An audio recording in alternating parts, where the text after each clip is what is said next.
Your body can be in motion while your heart is completely hard and your mind is a zoo like a monkey. But on top of that, a lot of people really believe that it's a personal failure. Like they are doing something wrong, right? This is a personal thing, and if I can't do it, there's something wrong with me intrinsically. And what I want to show you is a systematic angle. In this podcast, I'll be talking about two concepts in history, and I'm sure there are more that have had such huge influences on us. If you do not know that the problem exists, you're going to think it's you, that you're the problem, and you don't know how to solve it. I'll be 100% transparent, and this became very clear to me when I was studying Islamic thought. And one of my classmates who was the model person, okay, she was on level 6 of Quranic Arabic and had a family, she was a lawyer, she had all of these things, but she ended up committing a horrible, horrible crime. And when I tell you I was shocked, my whole world collapsed because I saw her on the news when I was traveling and I was like, oh, somebody did something against her. And I never thought that it was her against herself and her family. So I remember sitting in the shower like desensitized because I didn't know how to make sense of it. But we have even more of that, and not just within the Muslim tradition, but we do have imams who are religiously knowledgeable, who commit horrible, horrible crimes within their family and to the community. And it keeps on coming to light back to back to back. And I've noticed it within the Catholic Church, pastors within the American churches as well. So what the heck is going on? Let's talk about it. For all the divisions that we have within Islam, right? We have the Sufis, Sunni, Shia, Salafis, Malikis. You realize that they all stemmed from the same teaching of the Prophet ﷺ, right? A lot of people do not know this, and until I was in my classes, I didn't realize this at all either. Like everybody stemmed from one point, and that is the Prophet ﷺ. So look at this graph, and I'm going to show you this screenshot from one of the books on the Knowledge Hub. I have over 30 Islamic resources that I have cross-referenced and curated. But on top of that, I have a total of 100 books that I have read and finished, as well as other, like videos and stuff in all categories, okay? We are too one-sided. What is happening within mental health? What is happening within our family relationships? How do we strengthen them? So this is all about a holistic point of view. That's what I do, systems. But let's go back to the graph, and what you're gonna see is that every single one of them at least had an ounce of truth. So you can realize, especially when it comes to jurisprudence, when it comes to law, how there is ikhtilaf, which means there are differences of opinion.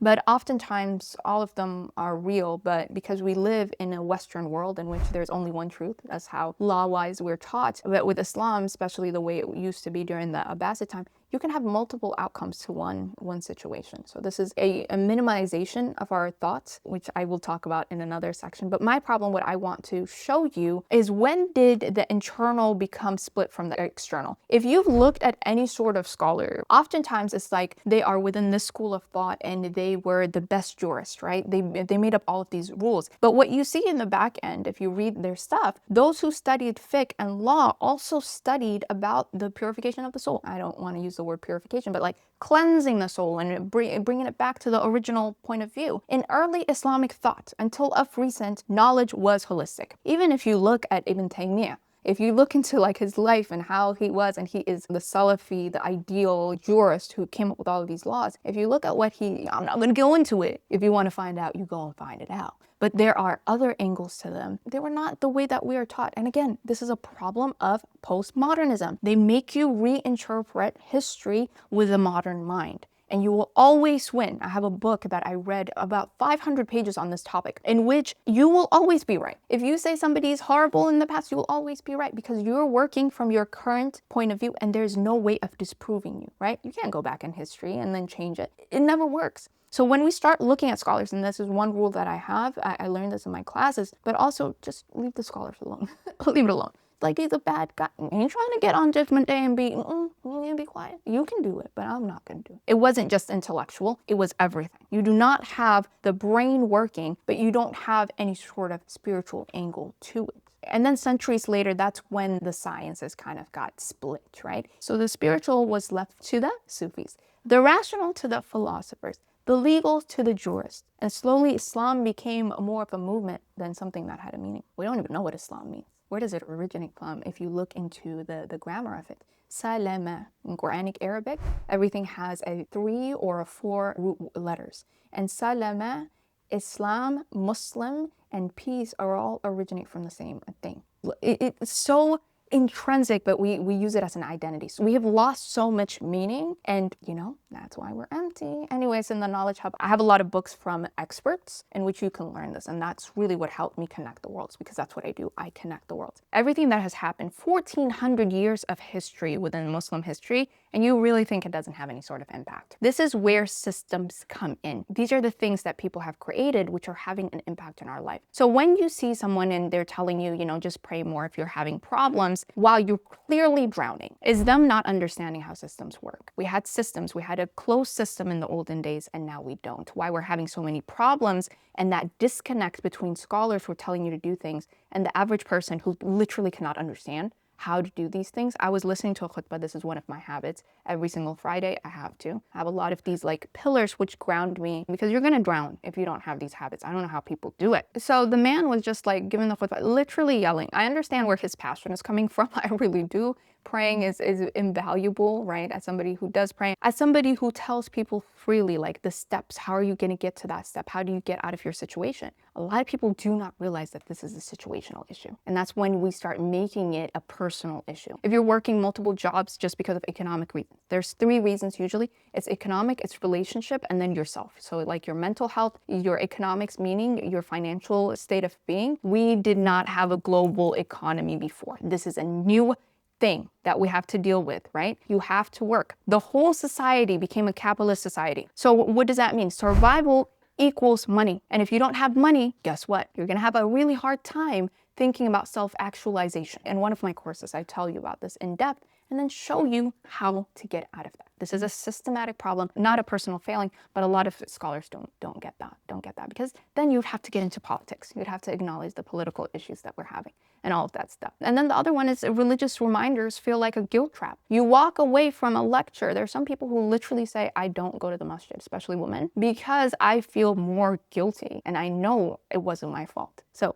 instead of grounding you, it's a lot of lectures like this. And I realized this while reading the seerah of the Prophet ﷺ, in which his mode of teaching very different from the way that we do it, especially the Quranic way of teaching. After 8 years, line by line, cross-referencing different tafsirs, there's something real wrong. So we live and breathe this on a daily basis. Why is this happening? Most people's sources is people. We don't have the educational system in which we're taught to independently analyze things, in which we're taught Arabic so that we can learn this. I was forced in my classes for 2 semesters. I had a really hard time growing up with Arabic, in which I had to sit there in class and just learn because it was important. Now, thankfully, we have these crutches, like the websites and resources in order to help me retain that information. But Quranic Arabic, sitting there and having to sit through that, I am so thankful that they forced me to do it, because I wouldn't have done it independently. But because of that, I am able to understand in depth the Quran and apply those lessons in my life on a regular basis. But we don't do that. Even though people can learn neuroscience, okay? They can do brain surgery, drive heavy duty cars by the age of 16. We don't believe that our eternal life, which is dependent on what we do in this life, is actually up to us. So we're very reliant on lectures at the masjid, YouTube sheikhs that you love and listen to all the time. At a certain point, the more education that you get, the more boring it becomes. It's a good basis. Don't get me wrong. Everything's a good basis. Start somewhere. But you keep on going higher and higher, and a lot of people stagnate. And it's really hard. It's really hard. Don't get me wrong. And I'm hoping that this shows you that there is other ways. Right now, I'm doing tadabbur of Surah Baqarah. Like I said, for the past 8 years, I've been going line by line. So I finish and I go back. That's what one of my teachers has taught me. This is either my 3rd or 5th time. I don't really keep track of starting over again. And it's very highly legal. And I'm looking into iddah and divorces. And each line ends with what? Kindness. Do what's best for them. Every single line. All of these things that we get rulings from the jurisprudence point of view, from the fiqh point of view, if you say that you're going to be divorced from her 2 times, by the 3rd one, it has to be for real. And people don't even understand the historical context of it, because men would abuse their wives by knowing, it's quoted in Tafsir ibn Kathir, in which they would wait for that iddah period, and as soon as that iddah period is about to end, they'll say again, no, I'll take you back, my love, come back to me, and manipulate these women endless amount of times. So the Quran restricted to 2. That is the context and the reason behind it. But every single line that's related to it ends with like some sort of, you know better, use your reason, kindness is best, do it in that way. Especially if you look at divorce agencies. I had a friend who worked in divorce litigation, and she was just like, I can't do this anymore. I cannot do this anymore. I'm going into the STEM field. Forget this mess. Because she saw it is human beings with souls who are doing these things. And the Quran is very particular, even if you look into the Sirah and how he dealt with issues. Without the context, without the Sirah, without understanding that it's human beings, some people can be horrible, horrendous, that keep your emotions in check. It's the ego, all of that stuff. It's the nafs, it's the waswasa that's playing you. Kindness is the objective. We're not going to get to that. Let me not get into this. I did a whole tadabbur for you guys without knowing it. So what I'm saying is that when it comes to the deen, it comes from us forgetting that every act of worship was meant to build consciousness. Taqwa, not compliance. But a lot of people use it that way, and it's really easy because God is not coming down saying, no, stop it, right? It's really easy to use God as a way of control, but you can use anything as a way of control. If people just say religion is a lot more dangerous. I don't know, maybe. I've seen it. I've seen both sides, both from the secular as well as the religious point of view. So this is when faith became mechanical, when we started splitting them up. And this is the community that does this. It starts within the family and then the community, and it goes up and down. That's what happens with systems. It goes from top to the bottom. So in your individual family, you as a one human being can have so much impact and change, but we don't believe that. So we consume what everybody else is doing. Especially when it comes to parenting, I've seen this, right? Like, I'm a parent, I have 3 kids. For instance, I was telling my brother about this. When they say, I'm gonna whip the black off of you, this is terminology slave owners would use. Why would a black person tell their black kid that they're gonna whip the black off of them? This is something somebody who's white would say. But that terminology, through history has an impact on our psychology and how we operate. We bring that into our homes in order to make sure that they stay safe on the outside. I've read a lot of social sciences, and you can find this within the Knowledge Hub, in which they say this is counterproductive. And he was saying you're actually raising kids to be subservient to every single human being, to not be independent thinkers. And I was just like, what? What are you talking about? There are so many things like this in the Knowledge Hub. I have so many books, and I hope that y'all read instead of just like watch TV. Like, it heals the soul to read, and I want,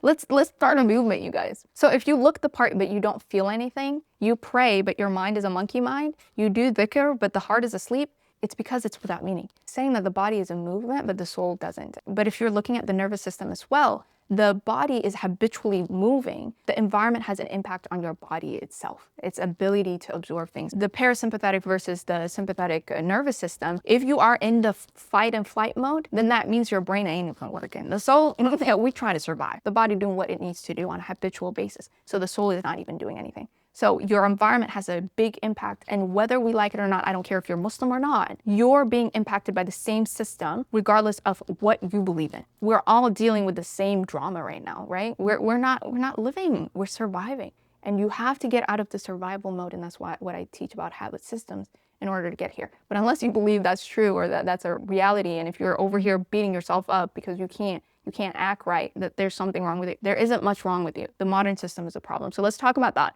The modern system when it comes to survival mode as well as capitalism and how it works. So moving forward, let's talk about the modern life that we're in, right? It's the same split. It just wears new outfits, and we call it productivity, hustle, and survival. So capitalism didn't change how it worked. It changed how we worship. I want y'all to know this, okay? It made life about constantly doing, not conscious being. That's the biggest difference. I have a book on this as well. Completely changed my understanding. He basically took history in the past and to how we've come. And the biggest thing was when capitalism and the Industrial Revolution happened. People used to be religious people who would worship every day. They were sitting there, don't even know if time is moving or not. But once we started having to be productive, we were rewarded for speed, output, and performance. Even when it comes to our religion, how many dhikrs are you going to do today? Dhikr became a checklist. It's not a lifeline. It's not a connection. It's not about the relationship between you and Allah. We've left that. Salah became a slot on your timer, and that one we have to, right? And it's not a moment of stillness. I'm telling you, everybody's being affected by this. So when you're saying there's something wrong with you, you're so disconnected to reality and how it works and how timelines have changed. You don't even have history. That's a big problem with us right now. All I need is and I don't need anything. Your history matters. So when you're always surviving, you cannot think about higher states of consciousness. Maslow's hierarchy of need, as well as Maqasid al-Sharia, okay? When it talks about the necessities of the law, it talks about these 5. I always talk about it, about preservation of your mind, about preservation of your family, your wealth, preservation of your life. If you're not alive, how can you worship? So there's different hierarchies, and in this world, you have to be extremely intentional to succeed. You have to be. Good luck being reactive, because everything that the system feeds you is for capitalism and money. So when you are always in survival mode, and a lot of us are, and unless you get out of survival mode, you cannot access the higher states of what the Quran is calling you to. So this means reflection, gratitude, ihsan, purpose. You start to believe exhaustion is the norm, especially for our women, especially for our mothers. And peace is something that has to be earned later. But if you learn what Islam is, like at the root, what does it mean? Islam is interconnected with peace. That surrender, willful surrender, in which your ego is not on overdrive, which is another issue that we can talk about for hours. We're very egotistical, and it's feeding on that. The fact that we're using religion to feed the nafs and the waswasa, all of these thoughts that you're having, all of the chaos that you're having, then you're gonna have a hard time. So let's just talk a little bit about the solution to this. Dhikr is how you return to that state. So this is being in a state of taqwa versus in a state of ghafla. So ghafla means where you're ignoring reality. You're just reactive. Being in that state of being is the most dangerous thing that you can possibly be. And a lot of us are living in that state of being, not in a state of taqwa. And it's not taqwa of Allah. That's not what it means. It's being conscious. Only in a conscious state can you actually see guidance and get out of the situation that you're currently in. Only in being present can you do that. But if you're in a state of ghafla, and if you're not doing dhikr, and I don't mean this in a religious sense, and I don't want to, because we have, religion-wise, we have really deduced the meaning to like just little realm. It's all of it. It's all of it. But that's how it is. It's not ritualistic. It's a reset. One that brings your heart back online so that your actions finally mean something. So that's what I mean when I say the body is emotion while the heart is dead. It's not talking about hypocrisy. I'm talking about disconnection. We are disconnected. And dhikr, which is real remembrance, is how you repair it. Now, when it comes to the details, because I use habits, I have dua word that I use for the past 10 years. The Quran is something that I will be connected to until the day that I die. Like I said, 8 years. This is not a game. I have to intentionally every week, at least, if not daily, do this. I do at least one line in which I am connected. You need to drop the anchor. If you don't have the anchor, you're not going to survive in this world. But the fact that we believe it's normal, that's what I want to question here with this podcast. That it's normal to have these imams who are doing all of these corrupt things, and that they are religious, that is acceptable. What does Jesus say? This is associated with him. I'm not really sure if it is true. I think it might be in the Bible. A good tree cannot bear bad fruit. We need to understand that. You might make mistakes, you might do bad things, but it's not habitual where it is who you are. You cannot have 110 abuse cases under your name and still say that you're a conscious believer. It does not work that way, but we have made that acceptable. So that's what I watch with myself. And higher levels, higher devils, okay? So what that means is the more educated that you become, you have to watch yourself even. So this is an important part. The fact that we have believed and accepted this to be the standard, that you can be a believer whose heart is dead, that you can pray X, Y, and Z and not feel anything is a norm, is a problem. And I hope this podcast helped you question that. So if you want to support this podcast, make sure to like, share, comment, and nice things. God is watching you. Because I don't do any sort of collaborations and stuff, I don't have time to cross-reference who's authentic or not. This is about talking about topics that make you better. I call this podcast Shifting Something Within. That's what I want. Just a little shift. And then you can go to these resources. You can go to the experts in order to figure out if it's real or not. My knowledge, like I said, I take these things from the experts. I cross-reference it. I make it simple and I bring it to you. That's what I do. That's what I love doing. That's what I enjoy. So if you want to support that and not have these podcasts that don't actually make you feel good, which make you feel guilty, make sure to support this one. This time we talked about how the heart is dead, but how do you make it come to life? And that is going to be through habits. And my favorite one is being thankful. But the way that we are thankful is performance. We're just saying all of these words over and over again 100 times, but it doesn't really go into the heart. So I'll show you the trick to make it go into your heart. So we're not forcing being thankful, but actually living it. And these are the secrets that really open my eyes. And the point that being patient is a state of being for me. It's not something that I force, and I want to show you and tell you more about that. So if you want to learn more, make sure to stick around. And until next time, peace. Peace.